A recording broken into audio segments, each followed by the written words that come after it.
Good day.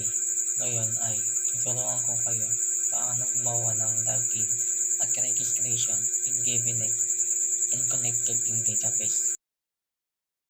Unang-una, search natin Visual Studio 2022.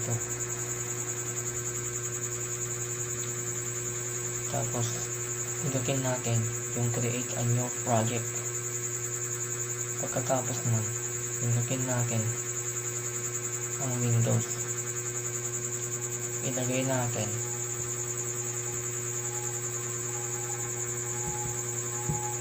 per head.